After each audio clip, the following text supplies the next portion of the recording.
Bush administration new report coming out from Murray Wass, reporting for The Hill, saying that the Bush Justice Department leaked information on an investigation they were doing of Congressman Rick Renzi. Now, this investigation was very serious, and he eventually wound up being indicted. Okay, but 10 days before his last election, in 2006, and he did not run for re-election in 2008. What they did was they leaked information to the New York Times, Washington Post, and one other newspaper, and the Associated Press, saying, oh, yes, we have an official investigation of Rick Renzi, but it's initial, and he's likely to not be charged. Now, understand why they did that leak. One, it tells Rick Renzi, hey, heads up, we got a wiretap on you. They had gotten the wiretap order the day before. Now, you want to talk about illegal? I mean, you are destroying a federal investigation here. And the people who were actually working on that case were livid over it, saying, we took us so long to get information on this guy, and you know how helpful wiretaps can be because look at what they got on Blagojevich. And here they are leaking to the press, so Renzi gets a heads up.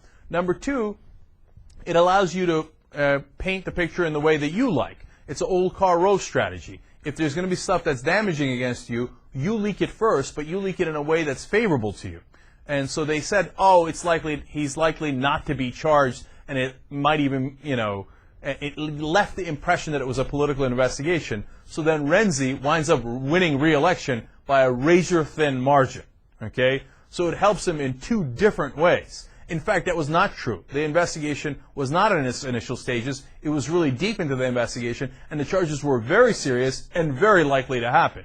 Now, will they find the people who did this leak? Now, this is a leak that needs to be found because there is no, hey, serving the public interest, I leaked it because the American people had to know what their government was doing. This is strictly a political and deeply illegal leak. So they better find out who did this, I hope, under the new Attorney General Eric Holder, and go get them. This is the politicizing of the Justice Department and how it had real effects. And the lead prosecutor there, who was going after Rick Renzi to begin with, who was a Republican, by the way, guess what happened to him? Conveniently, after those 6 elections, he was one of the U.S. attorneys who was fired. They said, oh, no, you don't understand. It was because of a different disagreement that he had with Alberto Gonzalez. Yes, I'm sure it was. One final note. New York Times, Washington Post, and Associated Press, you got to be a little embarrassed. When somebody comes at you with an obvious leak, with an obvious agenda, your job isn't to print it in the paper like it's the truth, which is what all of them did. Your job is to question it. That is one of the sources of information you have. The greasy guy at the Justice Department put in there by Karl Rove as a political hatchet man is not a reliable source of information.